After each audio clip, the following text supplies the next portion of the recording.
Donc elle n'est pas contente de n'avoir pas suffisamment de preuves d'amour. Et donc il va y avoir rupture. Et justement, puisqu'il y a rupture, là il ne va pas s'apercevoir qu'il l'aime. Mais pourquoi l'aime-t-il? On ne nous le dit pas.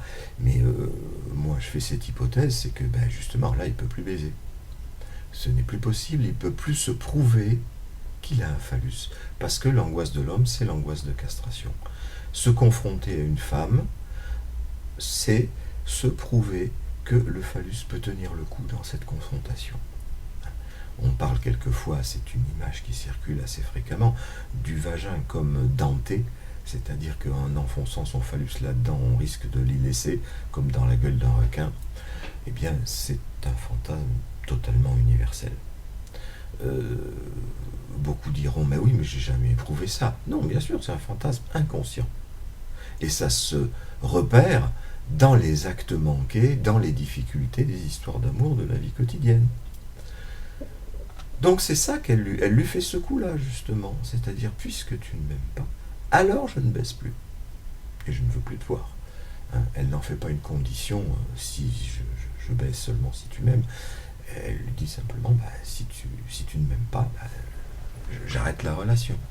Et donc là, il s'aperçoit qu'il est très amoureux, comme on dit. Mais parce qu'il n'a plus la preuve de l'existence de son phallus. Tandis que elle, ce qui l'a poussé à arrêter, c'est que justement, il l'a renvoyée à sa castration. La demande d'amour d'une femme, ça pourrait se traduire par « puisque je suis castré, prouve-moi que tu m'aimes, même si je n'ai pas de phallus, et même si je ne te donne pas l'occasion de prouver que tu as un phallus. C'est-à-dire, prouve-moi que tu m'aimes en dehors de la question sexuelle. » C'est pourtant ce qu'il a fait, avec ces histoires de l'amener vers la littérature et d'accepter qu'il l'amène vers le karaoké. Mais c'est pas suffisant.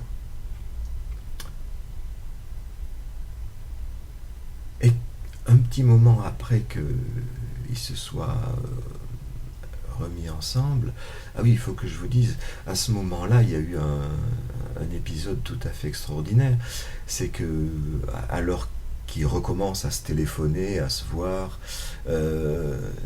il va la chercher un soir à son travail, à la fermeture du salon de coiffure, et il ne la trouve pas. Ne la trouvant pas, il est affolé, il la cherche partout dans Arras comme un fou, il fait les cafés, il va jusque dans la banlieue, dans son appartement pour voir si elle y est, et il la trouve nulle part. Où est-elle? Eh bien, elle est à l'hôtel, là où il avait l'habitude de se retrouver. Elle s'est mise toute nue sur le lit, comme si elle l'attendait. Et lui ne sait pas qu'elle est là. Et elle le lui expliquera après. Histoire de lui dire, tu vois, pour le sexe je suis prête, mais à condition que ça soit dans l'absence. C'est-à-dire que je te fais la preuve en étant toute nue dans un lit que je te propose de vérifier que tu as un phallus, et en même temps tu n'es pas là, donc je te castre. Et ça, c'est de ça que je jouis. C'est beaucoup plus de ça que de ton phallus comme tel. C'est de me prouver que c'est ailleurs que dans le sexe que ça se passe, ou que le sexe, s'il y en a, ça se passe dans l'absence. Bon, d'où est-ce que ça vient, ça? Encore une fois, je précise que ce sont des pensées inconscientes que je traduis là en paroles. C'est bien pour ça que on pourra dire que mais non, c'est pas comme ça que ça se passe, moi j'ai pas ressenti ça. Enfin, ces histoires de castration, c'est les vieux trucs de Freud. C'est pas les vieux trucs de Freud, moi j'expérimente ça tous les jours, et dans ma propre histoire et dans ce que j'entends sur le divan. Enfin, je dis pas ça pour vous convaincre, je dis que moi ça m'a convaincu, c'est tout. Voilà. Il y a un autre épisode où, réconciliés, ils sont dans la fameuse chambre d'hôtel qui donne sur la grande place d'Arras, et il est en train de lui lire un poème magnifique. On est bien en dehors du sexe. il n'y a pas de problème. Il se passe quelque chose de merveilleux entre eux. Le poème est absolument magnifique d'ailleurs. Et à ce moment-là, il y a des soulards qui sortent d'un café et qui chantent « Tiens, voilà du boudin ». Et curieusement, Jennifer s'empare de cette chanson et l'interrompt dans sa lecture du poème en lui chantant « Tiens, voilà du boudin, voilà du boudin ». A priori, il ne comprend rien.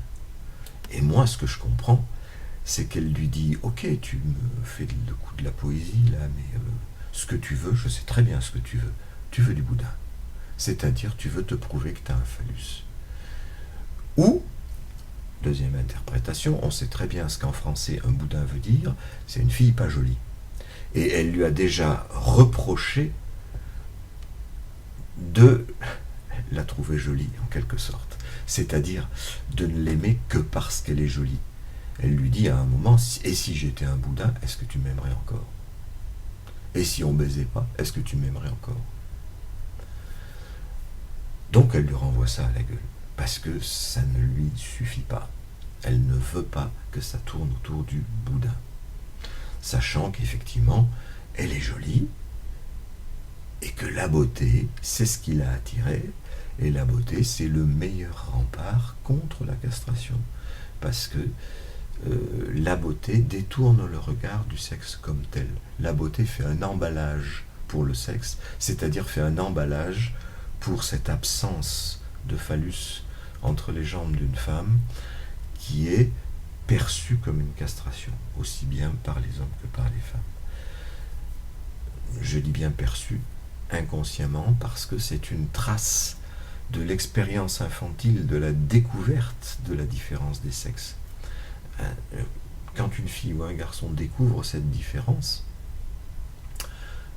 c'est inexplicable. Ils ne comprennent pas qu'ici il y a un phallus et là il n'y en a pas. Et l'explication qui leur vient tout de suite à l'idée, c'est parce qu'on l'a coupé. C'est la castration.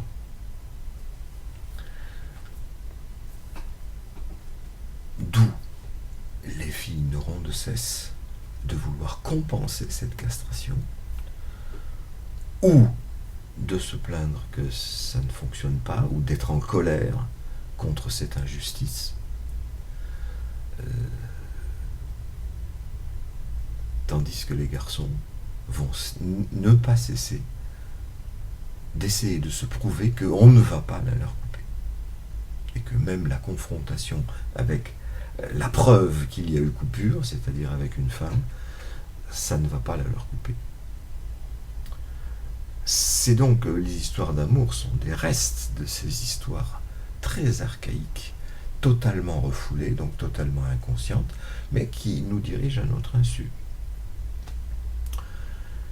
C'est pourquoi, pour que ne pas être un boudin et ne pas que ce soit uniquement de boudin qu'il est question, une femme demande à être traitée aux petits oignons, comme on dit.